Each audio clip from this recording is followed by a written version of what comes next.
श्रीयो नमः सिद्धेभ्यः। जय श्रीयो नमः सिद्धेभ्यः। जय श्रीयो नमः सिद्धेभ्यः। नमो अर्हन्तारं नमो सिद्धारं नमो आयरी नमो वच्छायाणं नमो लोये सर्वसाहुरं भक्तामर प्रहृतिमोहिमणिप्रभारं मोद्योतकं दलितपापतमोहितानां सम्यक् प्रणम्य जिनपादकं युगाद आलम्बनं भवजने पतितां जनानां। बुद्धस्त्वमेव विबुधा चित्तबुद्धिबोधा त्वं शङ्करोऽसि भुवनत्रयशङ्करत्वात् धातासि धीरशिवमा प्रविधेर्विधाना व्यक्तं त्वमेव भगवन् पुरुषोत्तमोऽसि। ज्ञान पूज्य है अमर आपका, इसीलिए कहलाते बोध। त्रय के सुख संवर्धक अथा तुम्हें शंकर हो सूत। मोक्ष मार्ग के आद्य प्रवर्तक अथा विधाता कहे गणेश। तुम सम अपने पर पुरुषोत्तम और कौन। हे भगवान, अब आप बुद्ध भी हो और शंकर भी हो और विधाता अर्थात ब्रह्मा भी हो। तो कैसे हो बुद्ध? क्योंकि आपका जो ज्ञान है वो पूज्य है। तो पहले क्या होता था, आज के समय में हम कहते ना बुद्धू बन गया। बुद्धू बन गया का मतलब क्या होता है? सामान्य भाषा में क्या अर्थ होता है? बुद्धू बनने का मतलब मूर्ख बन गया।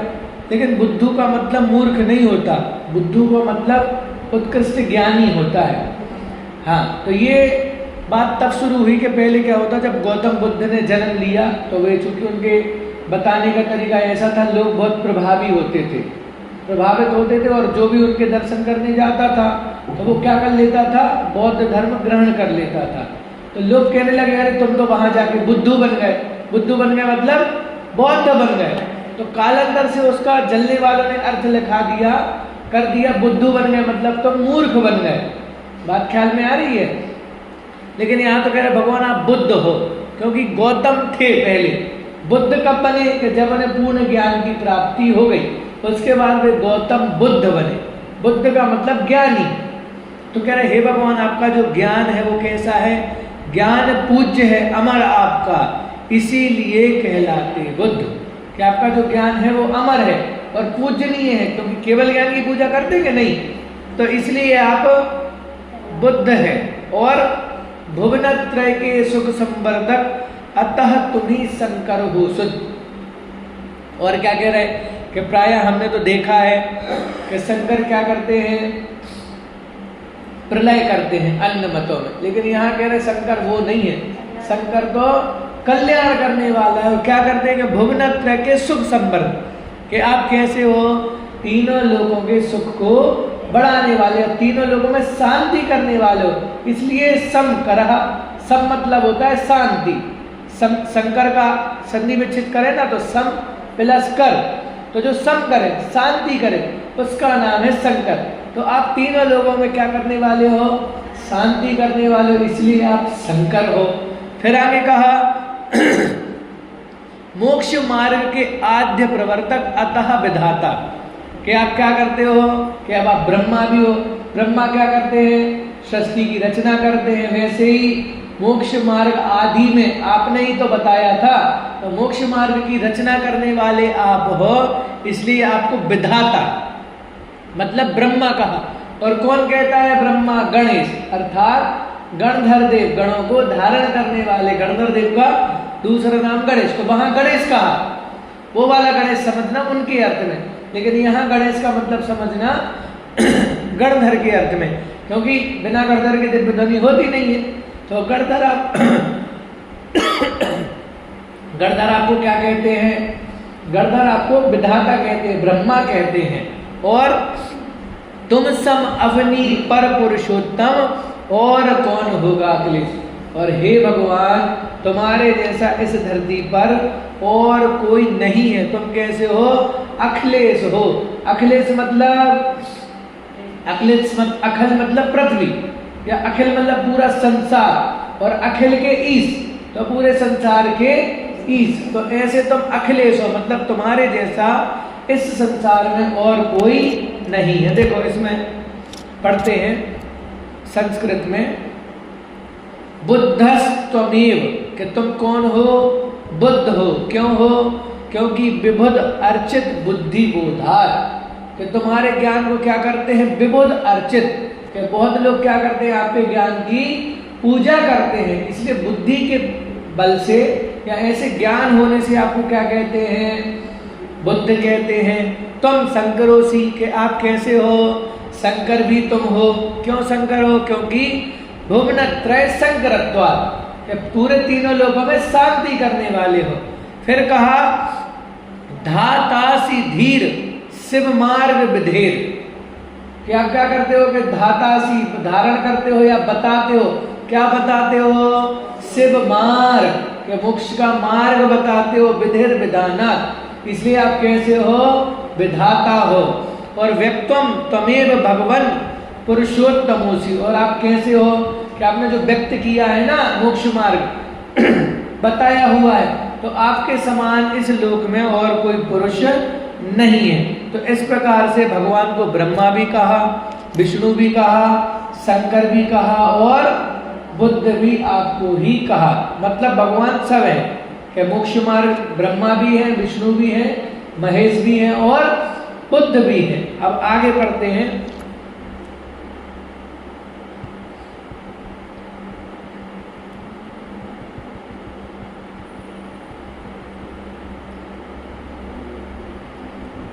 देखो अब आपको नमस्कार कर रहे हैं। क्यों नमस्कार कर रहे हैं? क्योंकि आप ब्रह्मा भी हो, विष्णु भी हो, महेश भी हो, और बुद्ध भी हो, इसलिए हम आपको नमस्कार करते। देखो, तोभ्यं नमः त्रिभुवन त्रिहराय नाथ, तोभ्यं नमः श्रीजगन्मलभूषणाय, तोभ्यं नमः श्रीजगता परमेश्वराय, तोभ्यं नमो जिनभवो दधिशोषणाय, तीन लोक के दुख हरण करने वाले तुम्हें नमन, भूमंडल के निर्मल भूषण आदि जिनेश्वर तुम्हें नमन, हे त्रिभुवन के अखिलेश्वर तुमको बारंबार नमन, भवसागर के शोषक पोषक भव्य जनों के कहे भगवान हम आपको नमस्कार कर रहे हैं। क्यों कर रहे हैं? क्योंकि तीन लोक के दुख हरण करने वाले हो। आप कैसे हो? कि वास्तव में भगवान तो दुख हरण करने नहीं आएंगे, लेकिन भगवान ने जो मार्ग बताया है उस मार्ग पे चल के देखो। यहाँ हम बच्चों को पढ़ाते पंच परमेष्टि की शरण, तो पंच परमेष्टि की शरण क्या है? वहाँ छोटे दादा ने बहुत अच्छे से समझाया। पंच परमेष्टि के बताए हुए मार्ग पर चलकर अपनी आत्मा की शरण लेना, वो पंच परमेष्टि की शरण है। वैसे भगवान दुख तो हरेंगे, लेकिन कब हरेंगे दुख? कि जब तुम भगवान के बताए हुए मार्ग पर चल के अपनी शरण में आओगे, अपनी आत्मा की शरण में आओगे, तब तुम्हारे दुख। तो हे भगवान, आप इसलिए आरोप भगवान पे लगा दिया कि आप क्या करते हो, दुखों को हरण करते हो। इसलिए मैं क्या कर रहा हूं, आपको नमस्कार कर रहा हूं। और भूमंडल के निर्मल भूषण आदि जिनेश्वर तुम्हें नमन। और इस भूमंडल के समस्त पृथ्वी के आप कैसे हो, निर्मल भूषण हो, निर्मल आभूषण के समान हो। इसलिए मैं आपको आदिनाथ भगवान आपको नमस्कार कर रहा हूं। फिर हे प्रभु बन के अखिलेश्वर हो, तुमको बारंबार नमन। के पूरे तीनों लोग, और तीनों लोग मतलब अखिल, अखिल विश्वाता, अखिल मतलब संपूर्ण। तो वैसे आप अखिलेश्वर मतलब आप पूरे विश्व के ईश्वर हो, इसलिए भी मैं आपको नमस्कार कर रहा हूं। अब जो आखिरी लाइन है वो बढ़िया है, भव सागर के शोषक, मतलब भव सागर को सुखाने वाले हो। यद्यपि समुद्र नहीं सूखता, लेकिन भगवान कैसे हैं, कैसे संसार सागर को कैसे सुखाते हैं। बोले संसार को नहीं सुखाते, हमें संसार से पार ले जाते। जैसे ही पार हो गए तो वो संसार सूख गया हमारा। तो भव सागर के शोषक और पोषक भव्य जनों के, मतलब भव्य जनों के आप पोषण करने वाले। इसलिए मैं क्या करता हूं, आपको नमस्कार करता हूं। देखो इसमें लिखा है, तुभ्यम नमः त्रिभुवन अर्त्री हराय नाथ। हे भगवान मैं आपको नमस्कार कर रहा हूं। क्यों कर रहा हूं, क्योंकि आप कैसे हैं कि तीन लोगों के दुख हरण। अर्त्री, अर्त्री मतलब होता है दुख, और आप कैसे अर्त्री हराय मतलब दुख को हरण करने वाली। इसलिए मैं आपको नमस्कार कर रहा हूं। तुभ्यम नमः, आपको नमस्कार करता हूं। क्यों, क्योंकि क्षिति तला मल भूषण है, कि आप क्षिति मतलब पृथ्वी, पृथ्वी का दूसरा नाम क्षिति। तो क्षिति के तलामल मतलब निर्मल आभूषण है, आभूषण, इसलिए मैं आपको नमस्कार कर रहा हूं। तुभ्यम नमः, कि आपको नमस्कार हो। क्यों नमस्कार हो, क्योंकि त्रिजगतः परमेश्वराय, कि तीनों जगत के परमेश्वर हो। और तुभ्यम नमो, कि आपको नमस्कार हो जिनेन्द्र देव। क्यों, क्योंकि भव उदधि शोषणाय, कि भव रूपी उदधि के, भव रूपी समुद्र के शोषण करता हो। अब आगे की जो स्तुति लाइनें हैं उसमें लिखा है,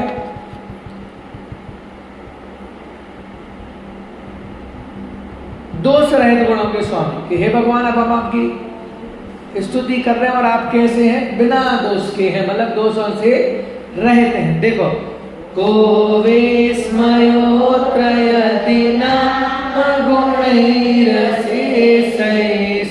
त्वं संस्थितो निरवकाशतया मुनीश दोषैरुपात्त विवदाश्रय जात गर्भैः स्वप्नान्तरेऽपि न कदाचिदपीक्षतोषि गुण समूह एकत्रित होकर तुझ में यदि पा चुके जने, क्या आश्चर्य न मिल पाए हो अन्य आश्रय उन्हें जिन्हें देव कहे जाने वालों से आश्रित होकर गर्वित दोष तेरी ओर न जान सके स्वप्न मात्र में गुण दोष। अब यहाँ क्या कह रहे हैं, गुण समूह एकत्रित होकर तुझ में यदि पा चुके प्रवेश के। हे भगवान, सारे संसार के जितने गुण थे ना, वे सारे गुण क्या हो गए हैं, एकत्रित हो गए हैं और उस आप में प्रवेश कर चुके हैं। मतलब भगवान जो है वे इसके सिर्फ गुणों की खान है। और क्या कह रहे हैं, क्या आश्चर्य न मिल पाए हो अन्य आश्रय उन्हें जिनेश। तो क्या कह रहे हैं कि इसमें कोई आश्चर्य नहीं है कि उन गुणों को कोई दूसरा ठिकाना नहीं मिला। क्यों नहीं मिला, क्योंकि हे भगवान इस तीनों लोकों में आप ही सर्वोत्कृष्ट स्थान हो, कि जहां पे वे गुण क्या कर सकते हैं, निवास कर सकते हैं, आश्रय ले सकते हैं। इसलिए तीनों लोगों में जितने भी गुण थे वे सारे गुण कहाँ प्रवेश हो गए हैं, कि आपके अंदर प्रवेश हो गए। और देव कहे जाने वालों से आश्रित गर्वित होकर तेरी ओर न झांक सके हो मात्र में। और कह रहे देव कहे जाने वालों से आश्रित होकर गर्भित दोष, कि ये जो दोष है ना उनको जगह नहीं मिली। क्यों नहीं मिली जगह? क्योंकि सारे गुणों ने आपके ऊपर प्रवेश कर लिया, आप में प्रवेश। तो जो गुण है, देखो इसका अर्थ बहुत अच्छा है, वो पढ़ ले तो उसको समझ में आएगा। देखो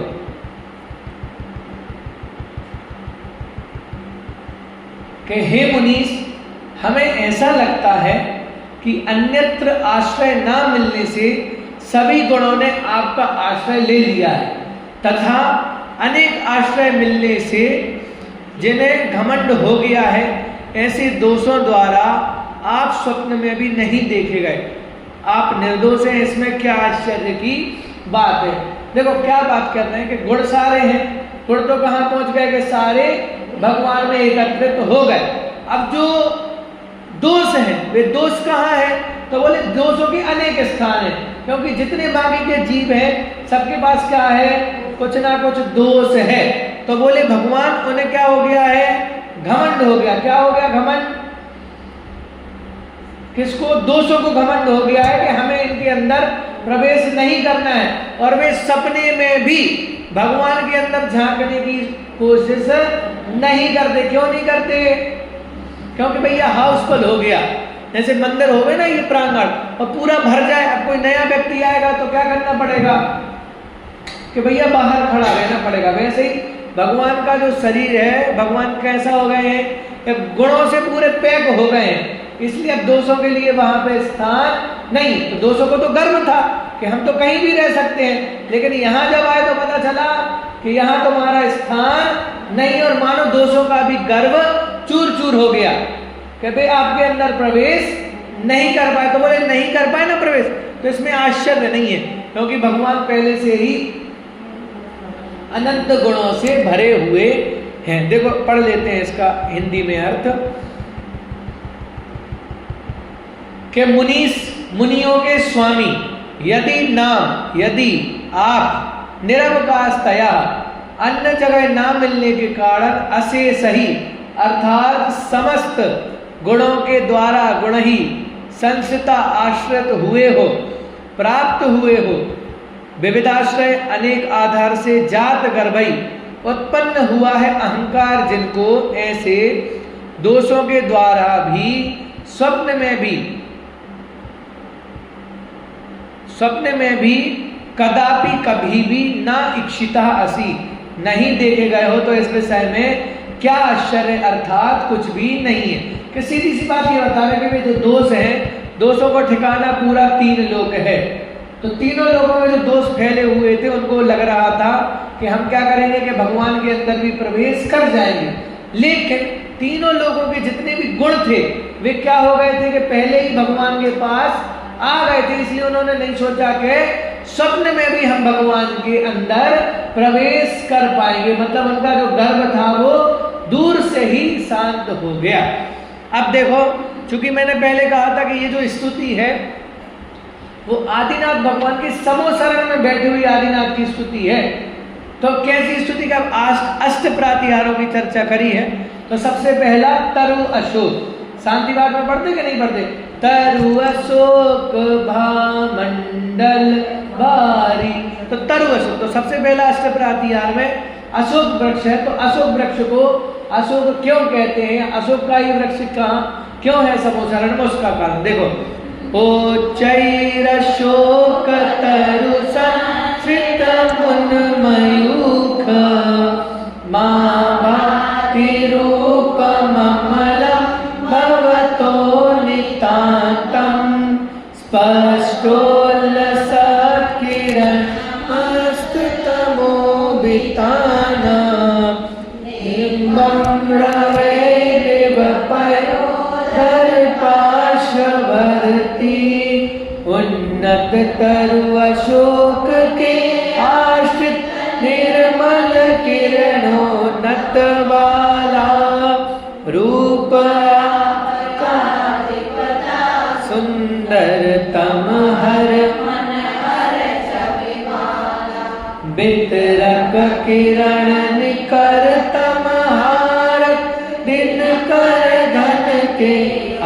अधिक समीप, नीलाचल पर्वत पर होकर, नीरांजन कर काले। क्या कह रहे हैं कि हे भगवान, आपका निर्मल रूप ऊंचे अशोक वृक्ष के नीचे ऊपर की ओर किरणों को बिखेरता हुआ, दीप्तिमान किरणों वाला और अंधकार समूह को नष्ट करने वाला है। क्या कह रहे हैं कि ऊपर अशोक का लंबा वृक्ष है और भगवान कहाँ बैठे हैं? अशोक वृक्ष के नीचे बैठे हैं। तो बोले आपका जो रूप है ना, आप अशोक वृक्ष के नीचे बैठे हो, लेकिन आपके रूप का तेज इतना है कि वो नीचे से कहाँ जा रहा है? ऊपर जा रहा है, और ऊपर सारे जगत को क्या कर रहा है? प्रकाशित कर रहा है। देखो लिखा ना, ऊपर की ओर किरणों को बिखेरता हुआ, दीप्तिमान किरणों वाला और अंधकार समूह को नष्ट। यद्यपि अशोक प्रातिहार की चर्चा कर रहे हैं, लेकिन अशोक प्रातिहार में भी किसकी स्तुति कर रहे हैं? भगवान के शरीर की। अशोक प्रातिहार आपके शरीर से शोभित हो रहा है। ऊंचा अशोक है और आपका जो शरीर है वो अत्यंत कांति वाला है, तो उसकी किरणें ऊपर उठ रही हैं और अंधकार को नाश कर रही हैं, और सघन बादलों के समीप रहने वाले सूर्य बिंब के समान अत्यधिक शोभायमान हो रहा है। कि मानो कल्पना करके बताए कि हे भगवान, जैसे बादल में सूर्य होता है, वैसे ही आपका जो शरीर है वो अशोक वृक्ष के नीचे सुशोभित हो रहा है। तो वहां बादलों की तारीफ नहीं करी, तारीफ किसकी करी? सूर्य की। तो वैसे यहाँ भी अशोक वृक्ष तो नाम लिया, लेकिन अशोक वृक्ष के नीचे बैठे कौन है? भगवान बैठे हैं। इसलिए वहां मैं भगवान के रूप की स्तुति करी और आरोप लगा दिया अशोक वृक्ष पे कि हम अष्ट प्रातिहार की चर्चा कर रहे हैं। देखो इसमें लिखा है, उच्च ही अर्थात ऊंचे, अशोक तरु अशोक वृक्ष के संस्थितम नीचे स्थित, तथा उन्मयूखम अर्थात जिसकी किरणें ऊपर फैल रही, ऐसा भवतः आपका अमलम रूपम अर्थात उज्ज्वल रूप, स्पष्ट रूप से उल्लसित शोभायमान है। किरणम किरणें जिसकी ओर अस्त नष्ट कर दिया है, तमोविताम अंधकार का विस्तार जिसने, ऐसे मेघ के पार्श्ववर्ती पास में स्थित बिंबम इव सूर्य के बिंब की तरह नितांतम अत्यंत शोभित हो रहा है। देखो इसमें बहुत सीधे से शब्दों में इतना सी बात कही कि हम यद्यपि अष्ट प्रातिहार की चर्चा कर रहे हैं, लेकिन अष्ट प्रातिहार में भी देखो मंगल द्रव्य जो होते ना, अष्ट मंगल द्रव्य, वे मंगल क्यों होते हैं? बेमंगल नहीं होते हैं, भगवान के पास रहते हैं, इसलिए वे धातु के द्रव्य भी मंगल हो जाते हैं। वैसे अष्ट प्रातिहार कब बने? कि जब वे भगवान के समोसरण में है, तब तो वे आठ प्रातिहार बने। नहीं तो ऐसे तो वृक्ष लगे कि नहीं लगे, तो कौन पूजा करने जाता है वृक्ष की? लेकिन वो भगवान बैठे हैं और भगवान के पास वो अशोक वृक्ष है, इसलिए उस अशोक वृक्ष की पूजा करी, उसको आठ मंगल द्रव्य में कह दिया, अष्ट प्रातिहार में कह दिया। लेकिन वास्तव में महिमा वाले तो कौन है? कि भगवान ही। इसका मतलब अष्ट प्रातिहारों की स्तुति में भी आचार्य मानतुंग की दृष्टि कहाँ है? भगवान के ऊपर ही है। अब दूसरा नंबर आता है सिंहासन प्रातिहार का।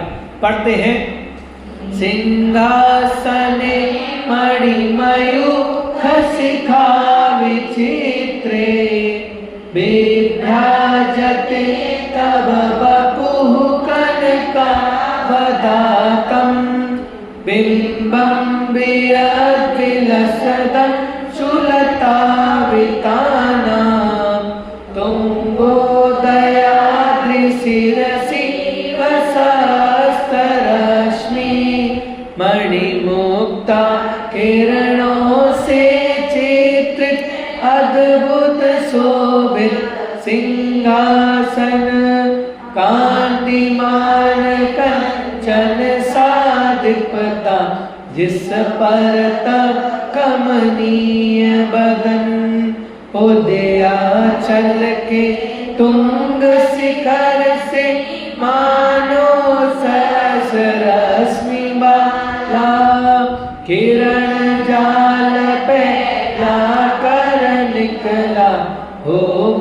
करने को। अब क्या कहना कि हे भगवान आपका जो सिंहासन है वो कैसा है? मणि मुक्ता, के मणियों से क्या है कि चित्त किरणों से शोभित, के जैसे मणियों से निकलने वाली किरणों से कैसा है? सुशोभित है। क्योंकि जो सिंहासन है वो कैसा है? मणियों से युक्त है, मणि उसमें चित्रित है। और अद्भुत शोभित सिंहासन के मणि लगे हुए हैं, और मणियों की किरणों से वो सिंहासन भी कैसा हो रहा है? सुशोभित हो रहा है। मतलब सिंहासन ही भगवान का ऐसा है कि पूरे तीनों लोगों में वैसा सुंदर सिंहासन है, वैसे तेज वाला सिंहासन नहीं है।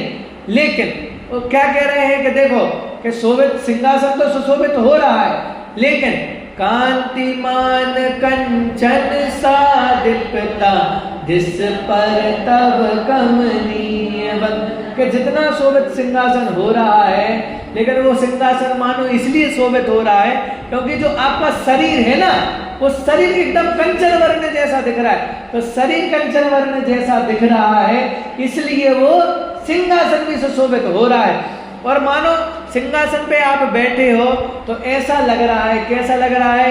उदयाचल के तुंग शिखर से मानो सहस्रश्मि बाला, किरण जाल पहला कर निकला ओ करने को दिया। कि अब समुद्र के बीचों बीच सिंहासन लगा है और भगवान उसमें विराजमान है, तो वे ऐसे सुशोभित हो रहे हैं कि जैसे तुंग शिखर से हजारों किरणों के साथ सूरज उत्पन्न होता है, सूरज उदय होता है, और वो क्या करता है? पूरी किरणों को फैलाकर समस्त विश्व में उजेला कर देता है। वैसे ही हे भगवान उस कमल सिंहासन पे, स्वर्णमय सिंहासन पे आप ऐसे सुशोभित हो रहे हैं कि जैसे हजारों रश्मियों से युक्त सूरज के समान हो और तीनों लोगों में प्रकाश फैलाने वाले हो। देखो मणिमयुक अर्थात रत्नों की किरणों के, शिखा विचित्री अग्रभाग से चित्रित विचित्रित, सिंहासने सिंहासन पर आपका, कनकावदातम अर्थात स्वर्ण की तरह उज्जवल, और बपु अर्थात शरीर। बपु शब्द और कहाँ आता है? तीसरी डाल है, तीसरी डाल में कहाँ?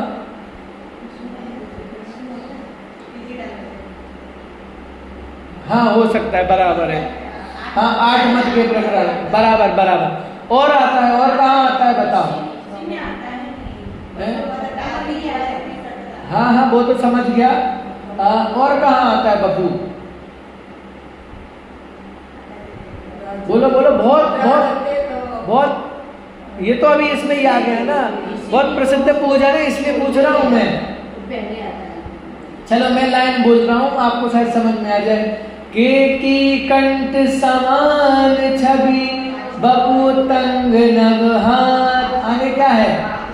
लक्षण उरग निहार पग वंदु पारसनाथ। बोलो आता कि नहीं पारसनाथ? तो बपू मतलब शरीर, कि आपका जो शरीर था वो कैसा था?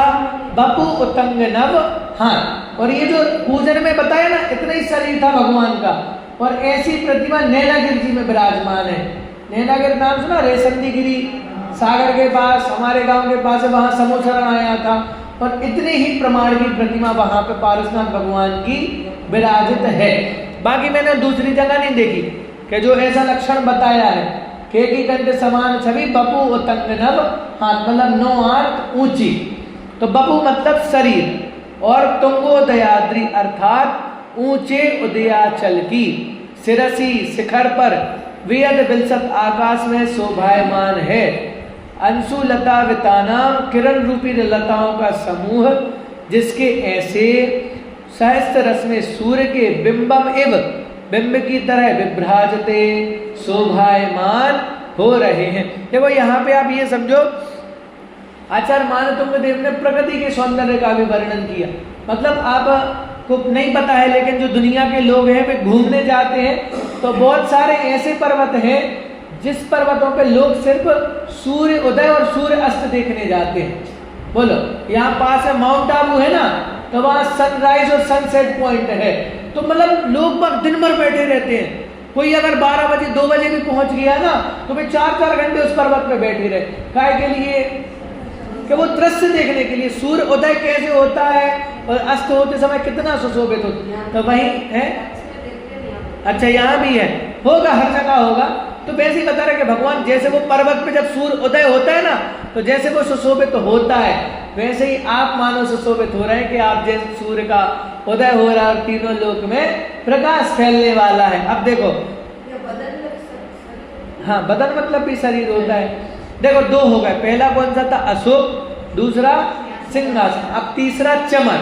पढ़ते हैं, कुंदावदात चल चामर चारु शोभम बेभ्राजते तव बपुः दौत कांतम ओद्य सांक सुचिने जरवारी धार मोचैस्तटं सुरगिरे रिवसात कोम्भम डुरते सुंदर चमर विमल अति नवल कुंद के पुष्प समान शोभा पाती दे आपकी रौप्य धवल सी आभावान कनकाचल के कंक से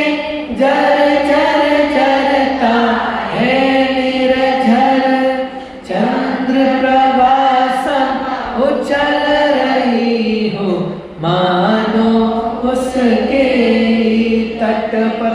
हे भगवान आपको क्या हो रहे हैं? चमर ढूंढ रहे हैं। देखो आजकल चमर के बारे में लोगों ने अलग ही वो फैला के रखा है, भगवान को चमर चढ़ाना। और जब वो देखा होगा, अन्य अपनी बात नहीं कर रहा हूँ, अन्य मंदिरों में चूंकि हम देखते तो हर जगह दृष्टि तो जाती, तो वे भगवान के अभिषेक के बाद चमर चढ़ाते हैं और ये वाला भक्तांबर का काव्य पढ़ते हैं, है ना। और करते क्या है? ऐसा करते हैं। ऐसा क्या करते हैं? मतलब इसका मतलब कि हम भगवान की छत्र छाया दे रहे हैं। हाँ, छत्र चढ़ाने लगे आजकल, 1-2 साल से ये नया चलन शुरू हो गया है कि भगवान का अभिषेक होता है तो भगवान को छत्र चढ़ाने लगे। और जब छत्र चढ़ाते हैं तो मतलब ये काव्य बोलेंगे और काव्य बोलते बोलते ऐसा हाथ करेंगे, मतलब कि जैसे हम छत्र, इसका मतलब कि तुम भगवान को छत्र छाया में रख रहे हो, हम भगवान की छत्र छाया में नहीं रह रहे, हम भगवान को अपनी छत्र छाया में रख रहे हैं। ख्याल में मेरी बात नहीं आया? शायद देखा नहीं होगा आपको। अच्छा देखा तो हाँ, तो वो नए नए प्रकल्प चलने लगे।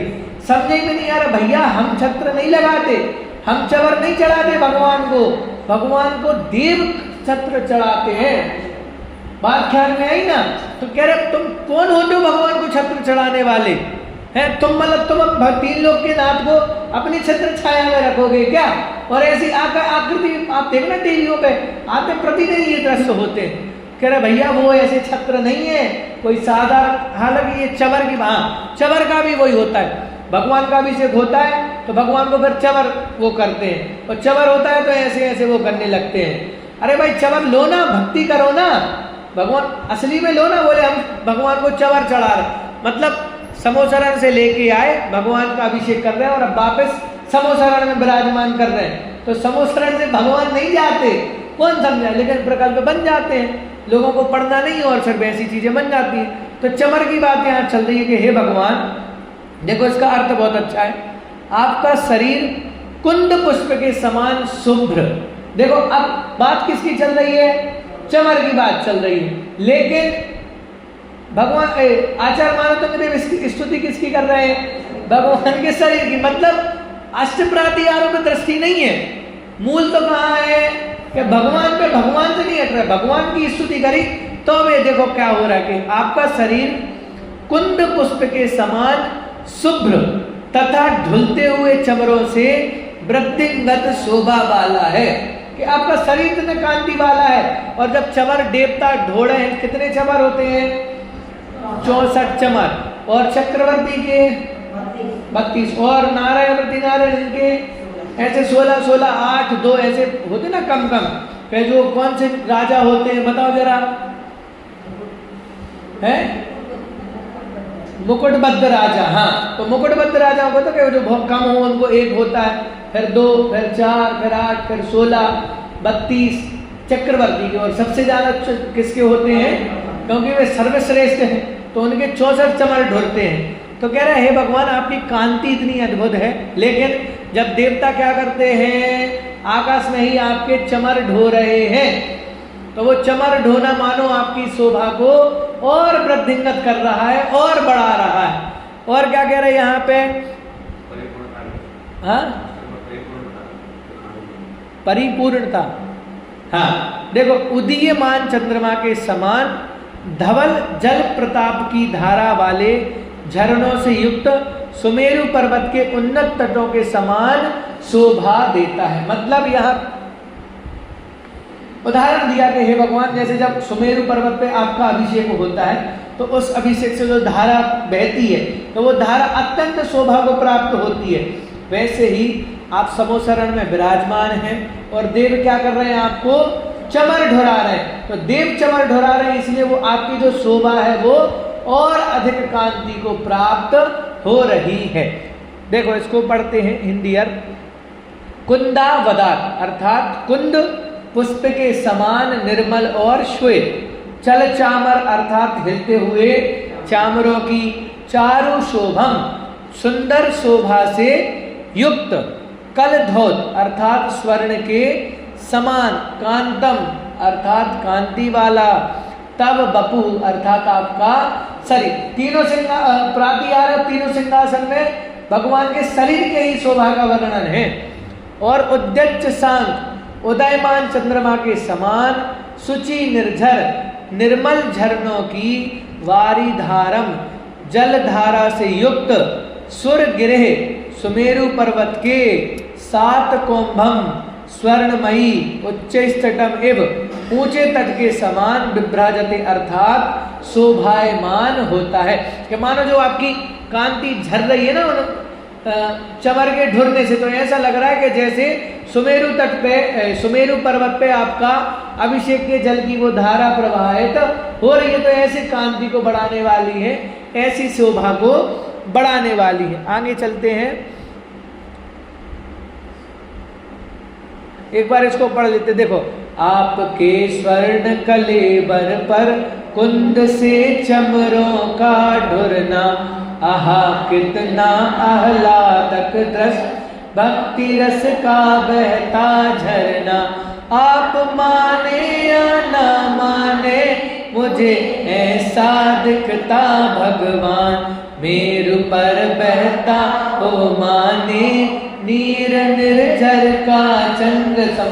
अब समझ में आ गया कि बोले आपकी जब भक्ति ऐसी हो रही है तो वो झरना झर रहा है, तो मानो मुझे, अब कह रहे आप माने या ना माने, अब आप मानो या नहीं मानो, लेकिन मुझे तो भगवान ऐसा दिख रहा है कि मानो मेरु पर्वत पर वो जब आपका अभिषेक होता है तो साक्षात चंद्रमा की किरणें बह रही हो, जल नहीं, क्या बह रहा, साक्षात चंद्रमा की किरणें बह रही हो। अब आगे चलते हैं, छत्र त्रय, कि भगवान के जो अष्ट प्रातिहार में 3 छत्र होते हैं, और वे 3 छत्र क्यों होते हैं उसको पढ़ते हैं।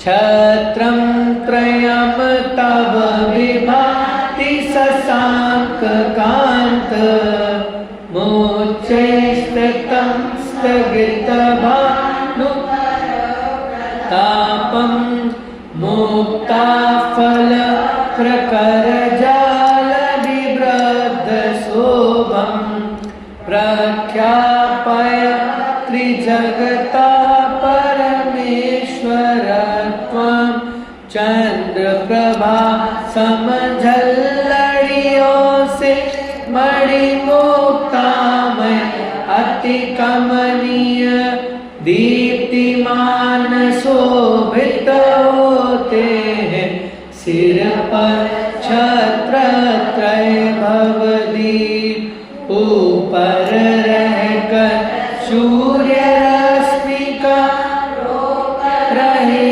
हैं, प्रखर प्रताप मानो वे चित करते हैं, त्रिभुवन के परमेश्वर आप। पहले शब्दार्थ देख लेते हैं। शशांक कांतान, अर्थात चंद्रमा के समान सुंदर, भानुकर प्रतापम अर्थात सूर्य के किरणों के संताप को, स्थगित अर्थात रोकने वाला, मुक्ताफल मोतियों के प्रगल जाल, समूह वाली झालर। देखो अर्थ समझते जाना कि वो झालर बनी है ना, कैसी है कि मोतियों के समूह की झालर बनी हुई है, और विवृद्ध शोभा बढ़ा रही है शोभा जिनकी, ऐसा आपके उच्च स्थितम ऊपर स्थित तीन छत्र, तीन जगत को स्वामित्व को प्रकट करते हुए शोभायमान होते हैं। कि देखो चंद्रमा के समान कांति युक्त मणियों की झालरों से जिनकी शोभा बढ़ रही है, ऐसे तीन छत्र आपके मस्तक पर इस प्रकार शोभित हो रहे हैं मानो वे सूर्य की किरणों के प्रभाव को रोकते हुए आपके तीनों लोकों के प्रभुत्व को प्रकट करते हैं। कि हे भगवान, जो चमर है वे साधारण चमर नहीं है। कैसे चमर है?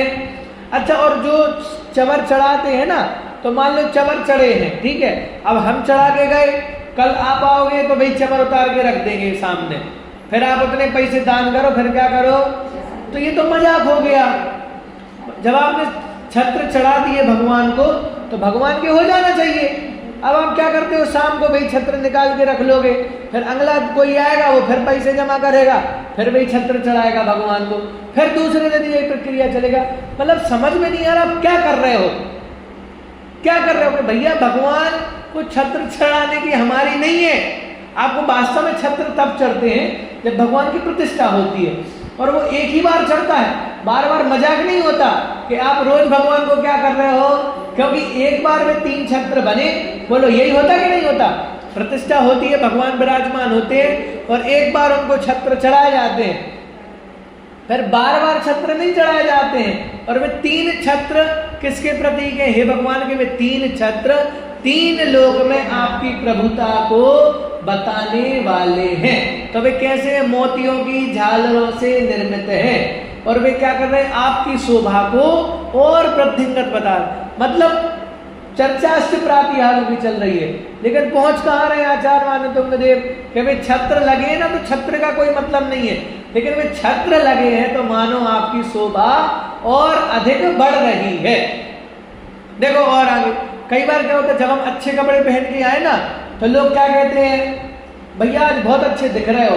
अच्छे कैसे दिख रहे हैं? कि कपड़े अच्छे पहन के आए ना, तो कपड़े की तारीफ नहीं करी, डायरेक्ट क्या कह दिया, आप अच्छे दिख रहे हो। इसका मतलब कि हमने अच्छे कपड़े पहने, हम बाल बाल बना के अच्छे से आए, तो वैसे भगवान के शरीर की तारीफ, चमर की तारीफ नहीं है। किसकी स्तुति कर रहे हैं? कि भगवान आप और सुशोभित हो रहे हो।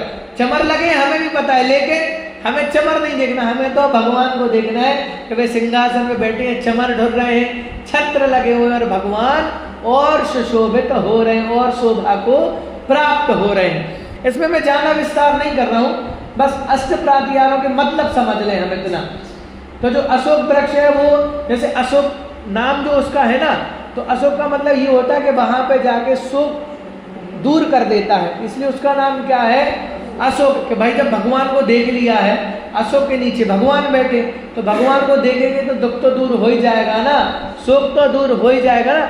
बड़े पंडित जी की कोई रचना ऐसी है, मुझे ख्याल में नहीं आ रही पूरी बात, उसमें ऐसा लिखा है कि ये सब कैसे ठहरेंगे आकर तुम चरणों के पास, ऐसी कोई लाइन है, मुझे एग्जैक्ट ख्याल में नहीं आ रही है।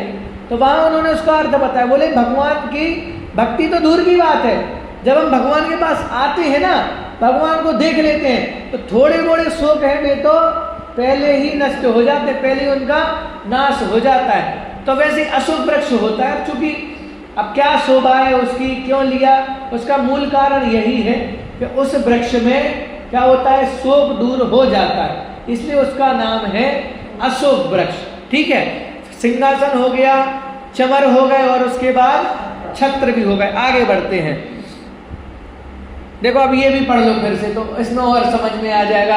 आपके उन्नत मस्तक पर सुहाते 3 छत्र सुखदाम, लग जिन अगणित मुक्ता रवि प्रभा, अर शशि से अभिराम।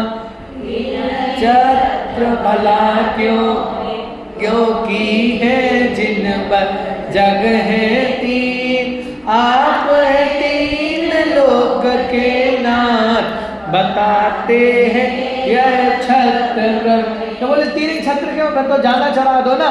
तो बोले भैया लोग तीन ही होते हैं, अगर 6 होते तो हम 6 छत्र चढ़ा देते, लेकिन 3 लोग हैं और तीनों लोगों के आप अधिपति हो, इसलिए मानो हमने भगवान को 3 छत्र। अगर नहीं चढ़ाते तो बोलो, नहीं चढ़ाते तो भगवान की वितरकता पे 1% फर्क नहीं पड़ता। लेकिन जैसा हमने बताया था कि ये जो जितना भी समोसरण का वैभव होता है वो किसके लिए होता है, हमारे लिए, क्योंकि भगवान तो स्पर्श भी नहीं करते उसको।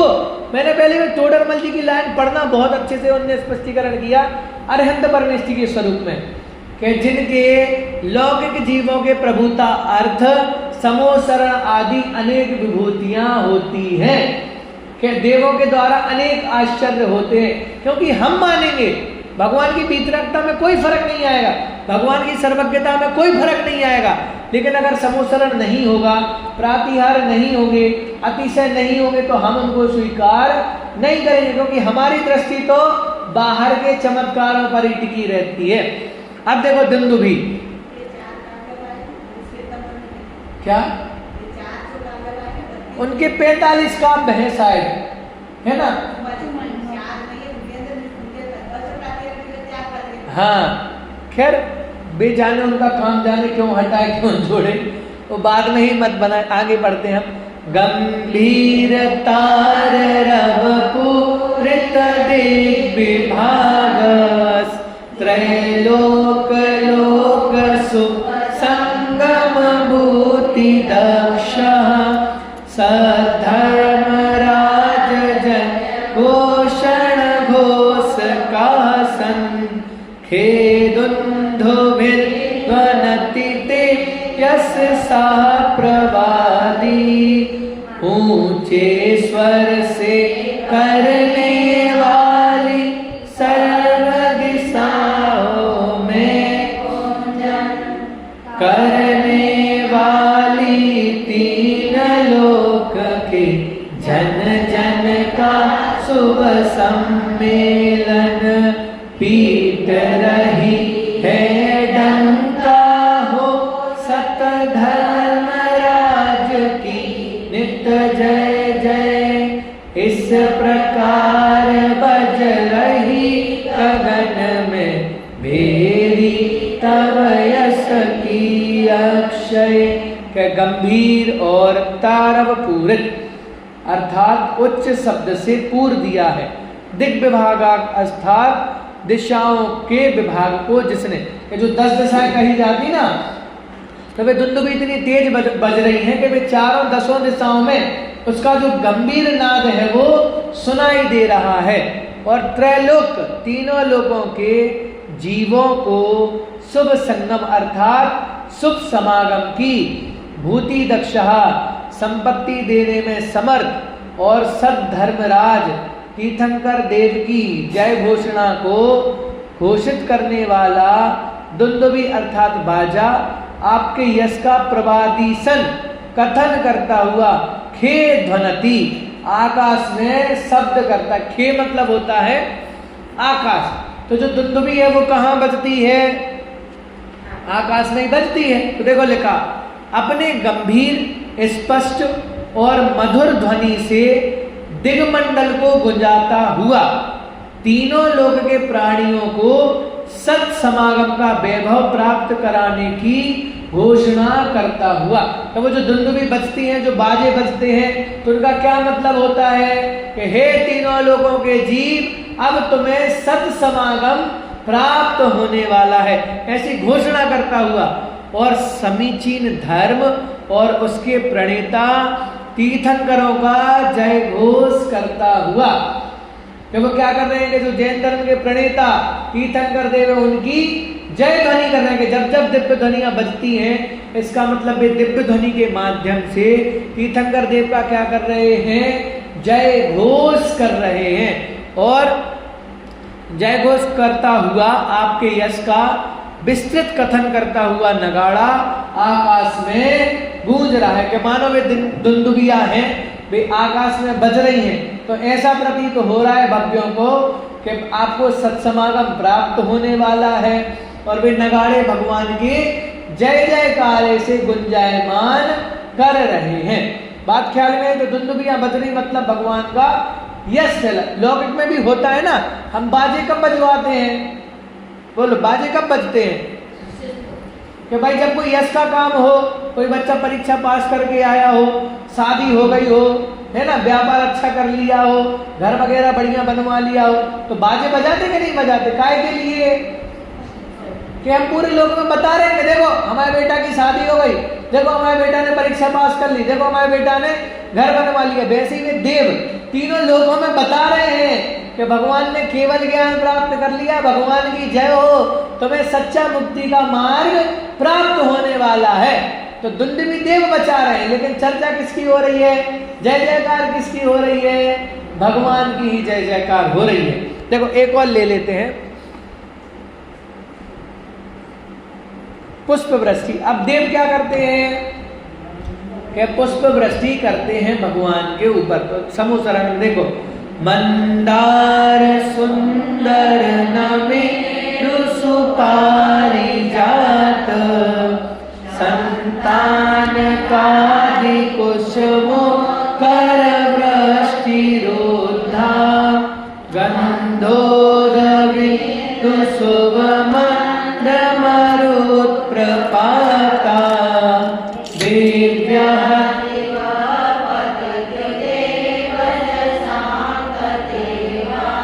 कल्प वृक्ष के कुसुम मनोहर पारिजात एवं मंदा गंधोदक की मंद वृष्टि करते हैं प्रमुदित तथा साथ ही नभ से बहती धीमी धीमी मंद पवन पंक्ति बांध कर बिखर रहे हो मानो तेरे देव वचन। इसका मतलब ये समझो कि लौकिक में ये जो नगाड़े आदि बजते हैं, स्वागत में फूल वर्षा होती है, जल छिड़का जाता है, तो वो सब समूह शरण से कॉपी किया गया है। क्योंकि ये सब समूह शरण में होता है ना, तो हमने अपने कार्यक्रमों में लगा लिया कि भैया अतिथि आएंगे तो हम बाजे बजाएंगे। बैठते कि नहीं? आजकल शादी वगैरह होती है तो बाहर शहनाई बजाने वाले बैठा दिए जाते हैं। जो भी मेहमान आते हैं उनको क्या होता है? सुगंधित जल डाला जाता है। तो बोले भैया ये सब आदिनाथ भगवान के समूह शरण में हुआ था। मतलब लौकिक में जीव जो भी काम कर रहे हैं, वे भी क्या कर रहे हैं कि भगवान के देख के ही कर रहे हैं। नहीं तो कहाँ से आइडिया आएगा, कहाँ से इतना दिमाग आएगा? अपने पास तो है नहीं, तो स्वधर्म ने व्यवस्था करी, स्वधर्म को देख के हम अपनी व्यवस्था कर लेते हैं। तो देखो क्या लिखा है, इसका पढ़ लेते हैं सीधा अर्थ कि सुगंधित जल की बूंदों के साथ और मंद पवन की झोंकों से ऊर्ध्वमुखी गिरने वाले मंदार। क्या कह रहे हैं कि फूल ऐसे फेंको तो कैसे होते हैं? अधोमुखी गिरते हैं। लेकिन ये मंदार के पुष्प है, वे कैसे गिरते हैं? ऊर्ध्वमुखी। उनका चेहरा मुख ऊपर रहता है। और सुंदर नमेरु पारिजात संतानक आदि कल्प वृक्षों के पुष्पों की वृष्टि आकाश से होती है। मतलब साधारण फूल नहीं होते, जितने कल्प वृक्ष उन कल्प वृक्षों से फूल लेके आते और उन कल्प वृक्षों के पुष्पों से भगवान के ऊपर वर्षा। मतलब उनमें क्या विशेषता होती है? बोलो कि वे जीव जंतु रहित होते हैं। बात क्या है? स्वयं जीव जंतु रहित होते हैं, गिरने के बाद या तो गायब हो जाते हैं। क्योंकि जैसे वे मोती की वर्षा होती ना, तो वे मोती भी कैसे होते हैं, रत्न कैसे होते हैं कि पृथ्वी पे आते हैं और वे गायब हो जाते हैं। वैसे वे पुष्प की वर्षा भी करते हैं। तो अब समूह शरण में पुष्प फेंकेंगे तो गायब नहीं हो, गंदे नहीं हो जाएगा समूह शरण। तो वे आते हैं, नीचे तक आके दिखते हैं और नीचे ही आके, चूंकि विक्रिया है, सब कुछ हो सकता है। तो वो भी काय के लिए कि हमें बताने के लिए कि देखो भैया, हम उनकी शादी में गए थे ना, तो जैसे घुस रहे थे तो वे क्या कर रहे थे? हमारे ऊपर फूल बरसा रहे थे। वैसे भगवान के समूह शरण में दर्शन करने गए थे तो देव क्या कर रहे थे? बोल आजकल बड़े बड़े आयोजन होते, तो हेलीकॉप्टर द्वारा पुष्प वर्षा होती कि नहीं होती? सौधर्मिंद से सीखा है कि समुद्र में भगवान की पुष्प वृष्टि कर रहे थे तो हम भी पुष्प वृष्टि करवाने लगे। खैर वो तो हमारा धर्म है, पंचकल्याण भक्ति का ही कार्यक्रम है, जितना करे उतना खर्च है। वो वास्तव में घर के लिए पैसा निकालो कि नहीं निकालो, लेकिन जब मंदिर की बात हो गए तो दुगना निकालो। क्यों निकालो? क्योंकि तुम प्रभावना में निमित्त बन गए हो, और प्रभावना देख के दूसरे जीवों के मन में भी तुम्हारे भगवान के प्रति या तुम्हारे धर्म के प्रति श्रद्धा समर्पण के भाव आ जाते हैं।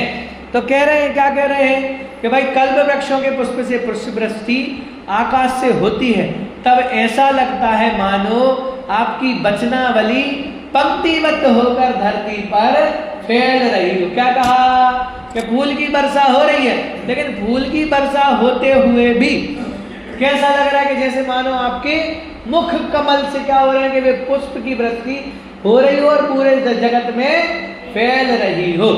तो ऐसी अद्भुत चर्चा है, जितनी चर्चा करें खैर उतनी कम है। वास्तव में ये सब कुछ भगवान की देह की स्तुति कर रहे हैं।